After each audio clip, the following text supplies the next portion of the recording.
आज हमने टॉपिक लिया हेल्थ एंड हाइजीन का। तो मलेरिया क्या है? तो मलेरिया एक बीमारी है जो प्रोटोजोआ से होती है, या मलेरिया एक डिजीज़ है जो प्रोटोजोआ से होता है।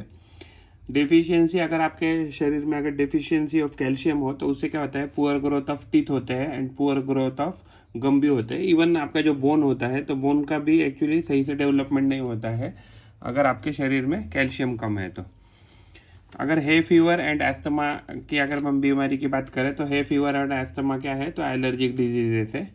कैटरेक्ट जो डिजीज़ है वो एक आई डिजीज़ है और हमारे आँखों को होता है। इम्यूनाइजेशन से अगर हम क्या करते हैं तो इन्फेक्शियस जो भी डिजीजेस है उनको हम प्रिवेंट कर सकते हैं। इम्यूनाइजेशन को ही हम वैक्सीनेशन ऐसा कह सकते हैं। हीमोफीलिया एक जेनेटिक डिजीज़ है, तो इसमें क्या हो जाता है कि जो भी आपका ब्लड क्लॉटिंग है तो ब्लड क्लॉटिंग स्लो हो जाता है। तो यानी कि आपका ब्लड फ्लो अगर कहीं कट लग रहा है तो ज़्यादा देर तक आपका ब्लड फ्लो होता रहेगा।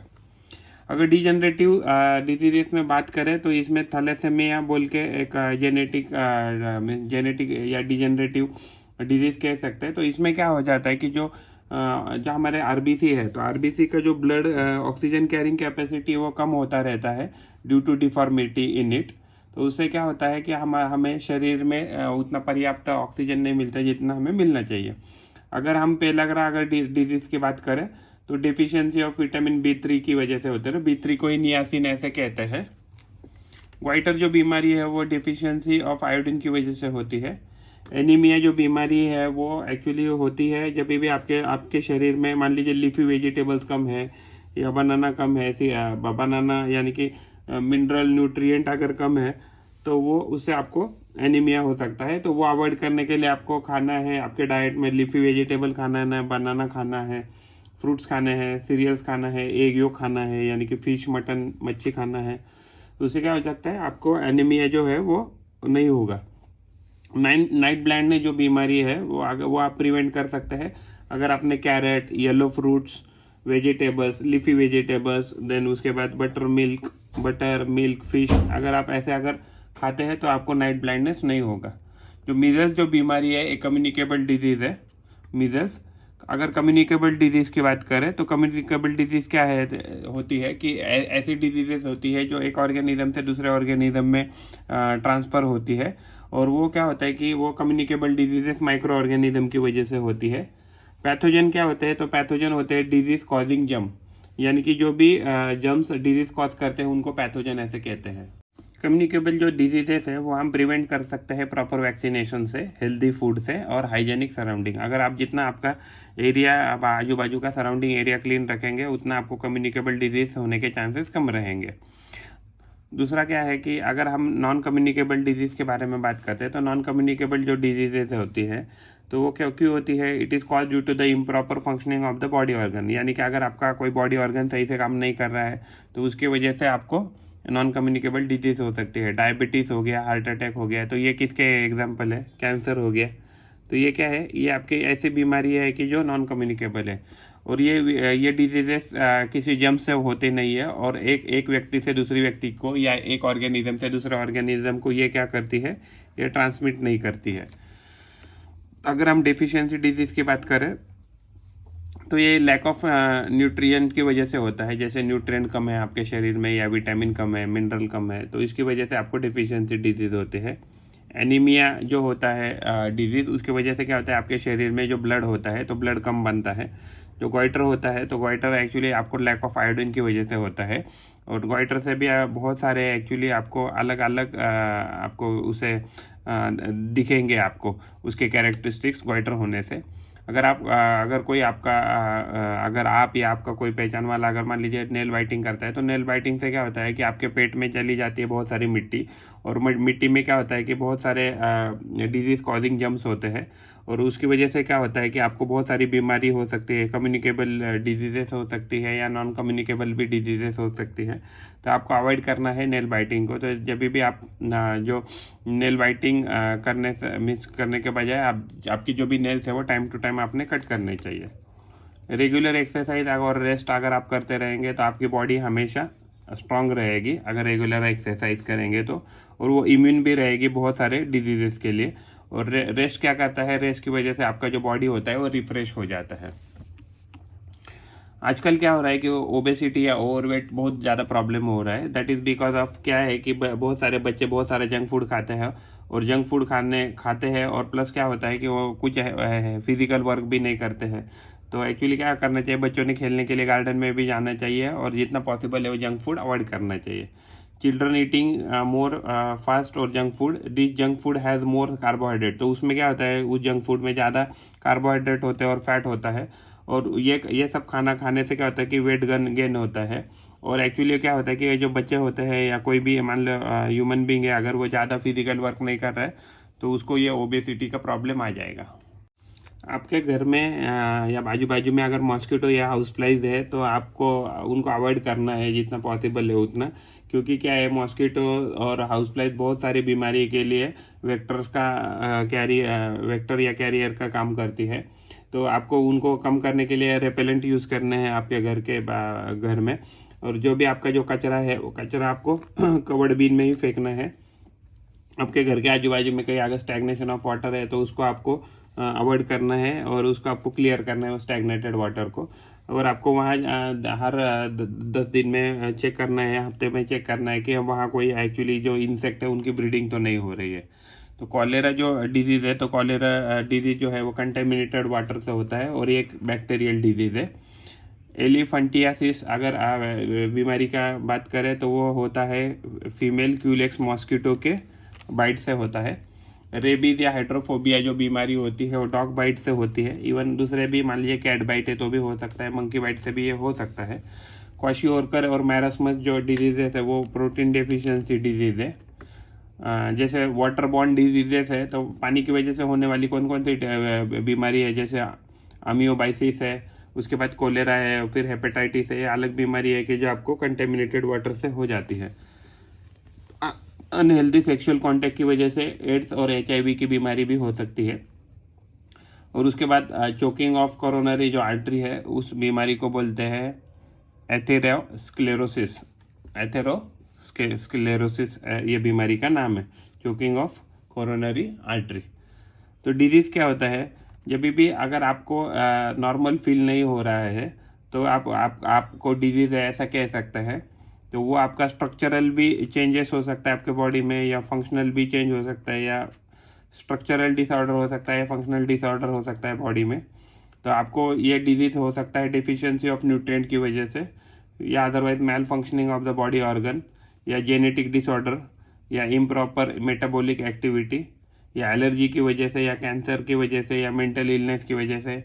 फॉर एग्जांपल डायबिटीज़ हो गया, हीमोफीलिया हो गया, ल्यूकेमिया हो गया, और सीजोफ्रेनिया हो गया। तो ये अलग अलग आपको डिजीजेस हो सकती है। इम्यूनाइजेशन जो है तो उसमें क्या करते हैं, जो भी बॉडी है ह्यूमन बॉडी में क्या करते हैं, या मान लीजिए एनिमल का भी बॉडी है, उसमें क्या करते हैं तो वैक्सीन लगाते हैं। तो वैक्सीन में क्या करते हैं, वीकेंड जम्स होते हैं, और वो वीकेंड जम्स कहाँ होते हैं कि बॉडी ऑर्गेनिज्म में या ऑर्गेनिज्म के बॉडी में छोड़े जाते हैं। उसकी वजह से क्या होता है कि उसमें के जो जिस बॉडी के अंदर वीकेंड जम्प छोड़े गए हैं तो उनमें क्या हो जाता है कि एंटीबॉडी जनरेट हो जाती है, और वो एंटीबॉडीज़ क्या करती है, वो रेजिस्टेंट हो जाती है उस पर्टिकुलर डिजीज़ के लिए। तो ये इस इम्यूनाइजेशन प्रोसेस को ही क्या बोलते हैं, तो इस इम्यूनाइजेशन प्रोसेस को ही हम वैक्सीनेशन ऐसे कहते हैं। और जो भी हम एक्चुअली वीकेंड जम्स उसके अंदर छोड़ते हैं उसको ही हम क्या बोलते हैं, तो वैक्सीन ऐसे कहते हैं। तो वैक्सीन आपका ओरल भी हो सकता है या इंजेक्शन के थ्रू भी दिया जा सकता है। जो टैप वैक्सीन होता है तो टैप वैक्सीन टाइफाइड के केस में देते हैं। BCG जो वैक्सीन है वो ट्यूबरक्यूलोसिस के केस में देते हैं। पैथोजेंस क्या है, तो जम्स कॉजिंग जो भी डिजीजेस जम्स कॉजिंग डिजीजेस जो है उसको पैथोजन ऐसे कहते हैं। तो ये जो पैथोजेंस होते हैं वो प्लांट को भी डिजीज कर सकते हैं या एनिमल को भी कर सकते हैं। तो ह्यूमन बींग क्या है, तो ह्यूमन बींग भी एनिमल है, तो ह्यूमन बींग को भी ये पैथोजन तकलीफ दे सकता है। जनरली डिजीजेस आर कम्युनिकेबल, यानी कि जो भी ये जो माइक्रो ऑर्गेनिज्म है, माइक्रो ऑर्गेनिज्म से होने वाली डिजीजेज जनरली कम्युनिकेबल होती है। तो बैक्टीरिया, फंजाई, प्रोटोजोआ, उसके बाद वोम, ये क्या है, तो ये डिफरेंट प्रकार के पैथोजेंस है जो बीमारी फैला सकता है। एलर्जी क्या है, तो एक अनप्रेडिक्टेबल रिएक्शन है टू पर्टिकुलर सब्सटेंस। तो मान लीजिए आपके बॉडी के अंदर अगर कोई, या बॉडी कांटेक्ट में अगर कोई पर्टिकुलर सब्सटेंस आ गया, तो जब भी आपका बॉडी अनप्रेडिक्टेबल अगर रिएक्ट करती है तो उसको हम एलर्जिक या एलर्जी ऐसे बोलते हैं। दिस सब्सटेंसेस जिस सब्सटेंस की वजह से एलर्जी प्रोड्यूस होती है उसको ये एलर्जेंस ऐसे कहते हैं। डस्ट हो गया, spore, pollen, certain cloth, particular cosmetic, तो ये क्या है, एलर्जेंस है। तो कहाँ कहाँ हो सकती है एलर्जी? तो स्किन में हो सकती है, रेस्पिरेटरी हो सकती है, एंड डाइजेस्टिव ट्रैक्ट। तो ये एक्चुअली कॉमन बॉडी पार्ट है कि जहाँ एलर्जिक आप शो करती है। तो एलर्जी के जो भी बीमारी है उनका नाम है अस्थमा है, इकेजाइमा है, डायरिया है, वोमिटिंग है, नोदिया है। तो ये क्या है, ये कॉमन एलर्जिक रिएक्शन है कि जो बॉडी रिएक्ट करके दिखाती है फॉर एलर्जिक सब्सटेंसेस। एड्स एक बीमारी है, it is cause by the human immuno virus. इसको क्या बोलते हैं, एक्वायर्ड इम्यूनो डेफिशिएंसी सिंड्रोम। तो इस बीमारी की वजह से क्या होता है कि बॉडी जो है, ह्यूमन जो बॉडी है, तो ह्यूमन बॉडी का इम्यून सिस्टम एकदम वीक हो जाता है। उसमें क्या होता है कि जो WBC है, जो भी हमारी प्रोटेक्टिव लेयर है या बीमारी के अगेंस्ट, तो उन लेयर को ही क्या किया जाता है, इस वायरस के द्वारा ख़त्म किया जाता है। दिस डिजीज में cause from the sexual contact with person carrying disease, यानी कि अगर कोई अनप्रोटेक्टेड अगर सेक्स है किसी पर्सन के साथ की जो ऑलरेडी इस बीमारी से त्रस्त है, उससे ये एड्स कैरी हो सकता है। एड्स जो है एक्वायर्ड इम्यून डिजीज सिंड्रोम जो है, एक्वायर्ड इम्यून डिजीज सिंड्रोम, तो ये एक्चुअली जो ब्लड ट्रांसफ्यूजन है उससे भी हो सकता है, या इन्फेक्टेड सिरिंजेस है उससे भी हो सकता है। अभी कभी हम बार्बर शॉप में जाते हैं तो जो ब्लेड होता है बार्बर का, अगर वो सही से क्लीन नहीं है तो वहाँ से भी ये एग्जैक्टली बीमारी हो सकती है। डिश में इन्फेक्ट बेबी, तो जो बेबी डेवलपिंग बेबी है मदर के पेट में, तो उसको भी मदर के ब्लड के ट्रांसफ़र की वजह से भी उसको ये डेवलपिंग बेबी को ये बीमारी हो सकती है। और ये क्या है, डेडली डिजीज़ है। तो इसमें अगर मान लीजिए अगर नेक्स्ट लेवल में अगर ये डिजीज़ हो गया तो उसके बचने के चांसेस बहुत कम है। आयरन डिफिशियंसी होती है तो उसकी वजह से एनीमिया ये बीमारी होती है। उसमें क्या होता है कि ब्लड हमारा बॉडी में कम बनने लगता है। विटामिन डी डेफिशिएंसी की वजह से रिकेट होता है। उसमें क्या होता है कि जो बॉडी का जो भी बोन का स्ट्रक्चर है, जो भी बॉडी का जो स्केलेटन स्ट्रक्चर है वो पूरा डिफॉर्म हो जाता है। इंसुलिन का अगर अंडर सिक्रेशन है तो उससे हमें डायबिटीज़ हो सकता है, और डायबिटीज़ होके क्या हो सकता है, तो हमारा बॉडी एक्चुअली ये इनक्यूरेबल डिजीज़ है, एक बार हो गया तो देर इज़ नो क्यूर। फिर हीमोफीलिया है। हीमोफीलिया ये बीमारी होने से क्या होता है कि ब्लड जो है वो जहाँ अगर कट लगा है बॉडी में तो उसका क्लॉटिंग स्लो हो जाता है। इसकी वजह से भी ह्यूमन बींग की डेथ हो सकती है। विटामिन ए के डेफिशिएंसी की वजह से नाइट ब्लाइंडनेस बीमारी होती है। विटामिन B1 की डेफिशिएंसी से बेरी ये बीमारी होती है। तो बेरी बीमारी से बहुत सारे एक्चुअली उसके सिम्टम्स है, जिससे वो एक्चुअली अलग अलग सिम्टम दिखाते हैं। एस्कॉर्बिक जो एसिड है, यानी कि जो भी आपका मान लो लेमन में जो भी जूस है, तो उसमें अगर जो होता है तो एस्कॉर्बिक एसिड अगर हमारे शरीर में कम है तो हमें क्या है, विटामिन C कह सकते हैं हम इसको।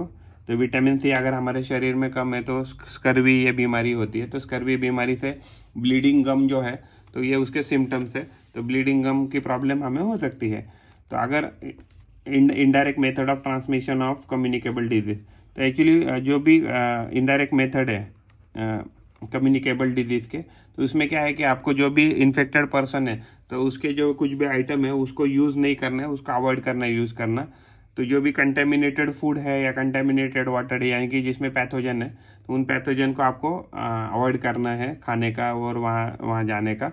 अगर आपके घर के आजू बाजू में ज़्यादा वेक्टर जैसे मॉस्किटो है, हाउस फ्लाइज है या वोम्स वगैरह है, तो वो आपको अवॉइड करना है।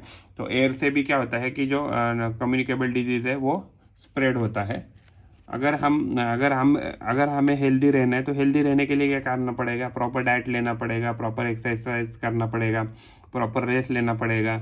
हमारा जो एरिया है घर का आजू बाजू का, तो उसको क्लीन रखना पड़ेगा। और जो भी हमारा अनहाइजेनिक प्लेसेस है तो वहाँ क्या है, हमें जाने के लिए हमें अवॉइड करना है। उसकी वजह से हम क्या हो जाएगा, हम हेल्दी रह जाएंगे।